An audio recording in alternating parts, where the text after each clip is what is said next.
Hello madam.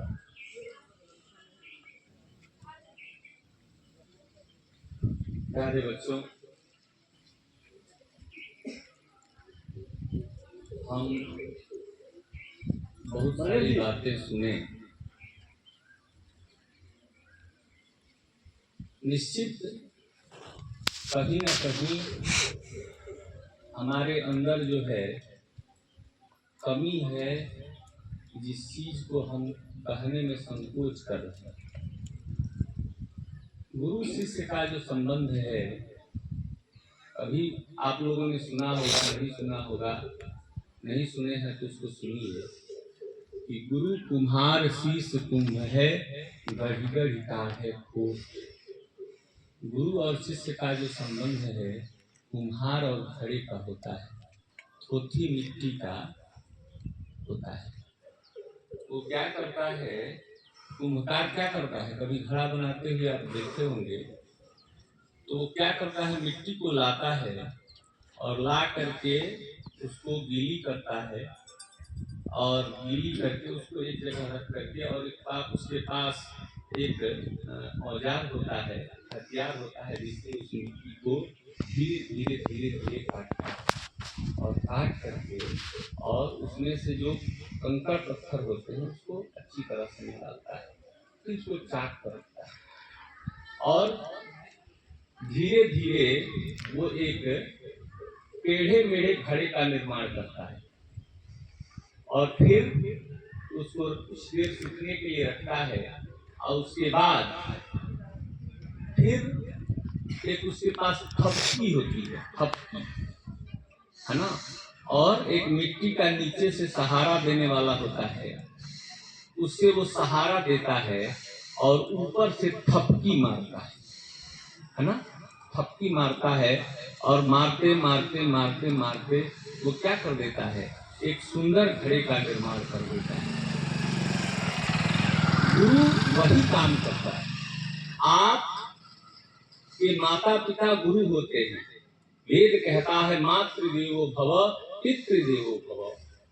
माता पिता देवता हैं पहले, उसके बाद गुरु देवो भव, गुरु जो है वो देवता है। तो हम क्या करते हैं, हम देते हैं और ऊपर से एक हल्का थपकी मारते हैं, चोट देते हैं और आप एक सुंदर घड़े के रूप में परिणित हो जाते हैं। सबसे पहली बात आप ध्यान रखिए कि कहीं न कहीं बहुत बड़ी चूक हो रही है जिसको आप समझ नहीं पा रहे हैं। ये उम्र जो है, बड़ा जो आपका समय है, ये 16 से 20 वर्ष का जो समय है, 21 वर्ष का जो समय है, ये उथल पुथल वाला रहता है ना, उथल पुथल वाला रहता है। ना ही आप युवा रहते हैं और ना ही आप बच्चे रहते हैं। एक वो अवस्था होती है किशोरावस्था, और किशोरावस्था में आप ये समझ नहीं पाते हैं कि हमको करना क्या चाहिए। इसीलिए एक शिक्षक की आवश्यकता होती है कि उस समय वह सही मार्गदर्शन करे, है ना, और आपको भी चाहिए कि उन मार्गदर्शन पर हम चले।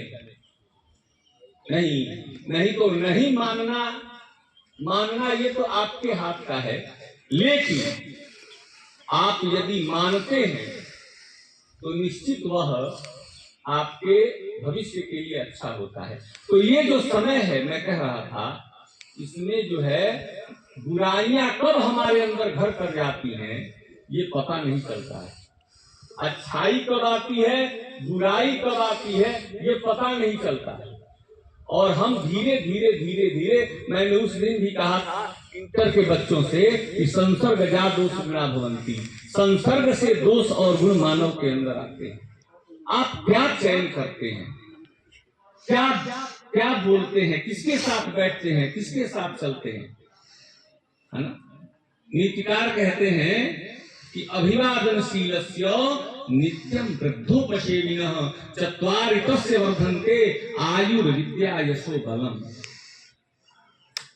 यदि इसको समझिए कि अभिवादनशीलस्य अपने अंदर नम्रता लाने से, भवन्ति नम्रः करोः फलाद्गमैः, इस पेड़ में जब फल आते हैं तो इसकी डालियां झुकती हैं नहीं, जब फल नहीं रहता तो इसकी डालियां नहीं झुकी रहती है।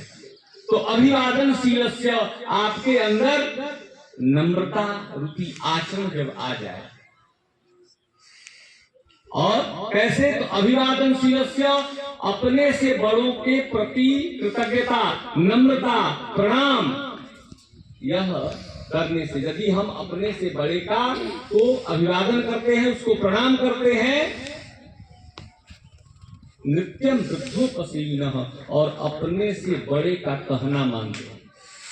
ध्यान दीजिएगा, अपने से बड़े का कहना मानना और नित्य अभिवादन करना, माने अपने से बड़े लोगों को प्रणाम करना। नित्यम वृद्धोपसेविनः, तब उससे फायदा क्या होता है, चत्वारि तस्य वर्धन्ते आयुर्विद्या यशो बलम, 4 चीज की वृद्धि होती है। आप करके तो देखिए, अपने से बड़ों का को प्रणाम करके देखिए। आप घर से एक अच्छी आदत डाली, अपने से बड़ों को प्रणाम करने का। एक, मैं ये पता नहीं कि यहाँ कहना चाहिए, आपके दिमाग में घुसेगा कि नहीं, एक मैंने इस सूत्र को जो अभिवादनशीलस्य, इसको अपनाया है, इसको देखा है चरितार्थ होते हुए। एक आप ही के तरह 14 साल का, 12-14 साल का बच्चा था, उसको कैंसर, वो कैंसर से पीड़ित है ना, और बड़ा आशावान विद्यार्थी था, पढ़ने आता था, हम लोग उससे पैसा नहीं लेते थे और ट्यूशन पढ़ाते थे उसको फ्री में, और ये जानते थे कि उसको रोग है। तो एक बार अनायास मेरे मन से निकल गया कि आप एक काम करो, दरवाजे पर सुबह उठो और जो भी मिले उसको प्रणाम करो, जो भी मिले उसको प्रणाम करो, उसको प्रणाम करो, है ना। एक छोटी सी लघु कथा कहें विद्यार्थियों के लिए, थोड़ा सा सबके लिए। क्यों मैंने इसको कहा, देखिए, कथाएं जीवन को प्रवर्तित कर देती हैं। कथा जो है, आदमी, कथाएं क्या करती है, प्रवृत्ति बदल देती है, आचरण बदल देती है। तो इन चीजों को हम कहना भूल गए हैं, अपने बच्चों से शेयर करना। हम अपने बच्चों के पास बैठते नहीं हैं, उनसे बात नहीं करते हैं, उनसे परिचर्चा नहीं करते हैं, जिसके कारण ये स्थिति पैदा हो रही है। तो एक ब्राह्मण थे, उनको कोई संतान नहीं थी, तो उन्होंने भगवान शंकर की तपस्या की और भगवान प्रसन्न हुए, तो कहा कि मां वर मांगो। तो उन्होंने कहा कि क्या वर मांगे, हमको कोई संतान नहीं है, आपकी कृपा होती तो एक संतान हो जाता तो हमारी मुक्ति हो जाती, है ना। पुत्र किसको कहते जानते हैं, पूर्ण नाम नरकात् त्रायते इति पुत्रः, पूर्ण नाम के नरक से अपने पिता का तारण करे वही पुत्र है। पूर्ण नाम नरकात् त्रायते, जो पूर्ण नाम के नरक से अपने पिता का तारण, तो पिता, कोई पिता ये नहीं चाहता कि हमारे बच्चे जो है गलत ना। तो उन्होंने कहा, भगवान शंकर ने कहा कि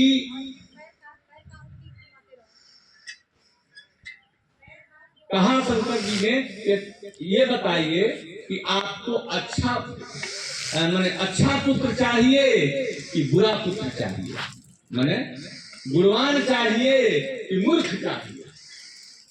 उसमें भी एक वैधता लगा दी उन्होंने कि यदि पुत्र अच्छा चाहिए तो उसकी आयु कम होगी, उसकी आयु कम होगी। तो उन्होंने, पंडित जी ने कहा कि लेकिन दुराचारी पुत्र होगा तो उसको जो है वो आपको जीवन भर दुख देगा। तो उन्होंने कहा कि थोड़े ही समय के लिए, चंद्र जगत चक्षु नक्षत्र किम प्रयोजनम, एक ही चंद्रमा जो है रात को प्रकाशित कर देता है, एक सूर्य जो है दिन को दिन बना देता है, तो क्यों नहीं हम कम समय के लिए ही अच्छा पुत्र लें। तो उन्होंने कहा कि सत्पुत्र दे दीजिए हमको। तो भगवान शंकर ने कहा अच्छा ऐसा ही होगा, लेकिन इसमें तुमको सुख तो देगा, लेकिन इसकी अल्पायु, ये अल्पायु होगा, बहुत कम इसकी आयु होगी। तो उन्होंने तो समय आने पर उनको सुंदर पुत्र हुआ, बड़ा गुणवान हुआ, बड़ा आचरण करने वाला हुआ। लेकिन पंडित जी को जो है यह दुख हमेशा सताती रहती थी कि कब अल्पायु है, अब कब मर जाएगा, 10 वर्ष में जो है मर जाएगा, तो कौन सा सुख हम इससे ले पाएंगे, हमेशा उनके अंदर जो है। लेकिन लड़का जो है इतना गुणवान था, इतना गुणवान था कि उससे जो है गांव नगर के लोग जो है प्रसन्न रहते थे, अरे बड़ा सुंदर लड़का है, बड़ा अच्छा लड़का है। तो लेकिन ये बात उन्होंने अपने गुरु जी से कही कि महाराज जी लड़का तो बड़ा सुंदर है, लेकिन ये दुख सताए रहता है कि वो जो है अल्पायु है। उन्होंने कहा एक काम करो, जितने लोग मिले अपने बच्चे से कहो कि प्रणाम करें, प्रणाम करें, है ना। इस तरह से वो बच्चा करने लगा। धीरे धीरे धीरे धीरे जब वो आगे हुआ तो उसी रास्ते से सनक सनंदन सनक कुमार, ये 4 ऋषि कुमार उसी रास्ते से गुजर रहे थे। जब उस बालक ने उनको प्रणाम किया तो कहा शतायु भवन्तः, 100 वर्षों तक तुम जियो। अब इतना मुंह से निकल गया, शतायु भवन्तः, 100 वर्षों तक तुम जी जाओ। पंडित जी पांव पकड़ लिए, महाराज अब इसके आयु मात्र जो है 6 महीने की बची है ना। तो अरे क्या इसको आप 100 वर्षों की, अब इनको तो सन रह गए कि अरे हमारे साथ धोखा हुआ है। लेकिन कहा कि पुत्र दिया किसने, तो भगवान शंकर ने। तो वो सनत कहा कि ऐसा करो आप इस बालक को मुझे दे दो, है ना। और ले गए और जाकर के भगवान शंकर को प्रणाम कराया, है ना। उनके दरबार में गए, बड़ा सुशील लड़का था, एकदम साष्टांग दंडवत कर दिया। भगवान शंकर ने कहा शतायु चिरन्तु भवन्तः, 100 वर्षों तक तुम जियो। अब तो अपने ही दिए हुए पुत्र को जो है उन्होंने 100 वर्षों का था, जो अल्पायु था वो चिरंजीवी में बदल गया। तो मैं कह रहा था कि अभिवादनशीलस्य नित्यं वृद्धोपसेविना, मैंने भी उस बच्चे को कहा कि ऐसा करो, यह यदि सूत्र सही है तो इसको अपनाया जाए। तो हमने उस बालक से कहा कि ऐसा करना कि तुम भी प्रतिदिन जो है जो भी मिले उसको नमस्कार करना, प्रणाम करना। निश्चित आज वह बालक जो है इंजीनियर है और उसको भी पुत्र है, मेरा पढ़ा हुआ, वो जब भी आता है उसका सारा बीमारी दूर हो गया, है ना। वो चिरंजीवी हो गया, सचमुच चिरंजीवी हो गया। यह अपनाया हुआ सूत्र है।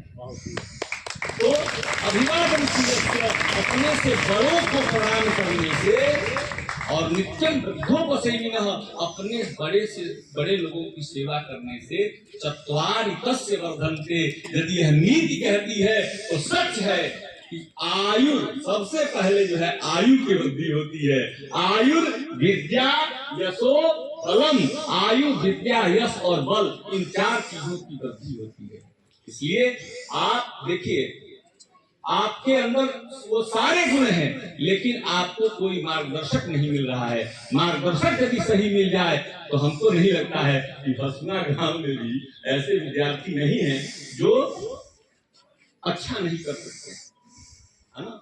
अच्छा कर सकते हैं आप ही, लेकिन संसर्ग जादोष गुणा भवन्ति, आप किसके साथ उठते हैं, किसके साथ बैठते हैं, क्या करते हैं, ये सब डिपेंड करता है आपके विकास में। तो समय ज्यादा हो गया, इन शब्दों के साथ मैं हमारी प्रोग्राम, धन्यवाद। बहुत बहुत धन्यवाद श्रद्धेय उपाध्याय जी, आपके मुखार बिंदु से जो भी अनमोल ज्ञान के तत्व मिले वे विद्यार्थियों के लिए बहुत ही सुंदर ज्ञान है, और ये विद्यार्थियों को अगले सेशन में जरूर प्रभावित करेंगे। सभी विद्यार्थी जो एक सूत्र आप लोगों को मिला कि अभिवादन शिरस्य नित्यं बुद्धो प्रसन्नः चत्वारि तस्य वर्धन्ते आयुः विद्या यशोबलम्। इसका जरूर आप लोग पालन करेंगे। और अब मैं दो शब्द के लिए अपने सभी शिक्षक को दे रहा हूँ, जो आपको दो शब्द देकर के संबोधित करेंगे।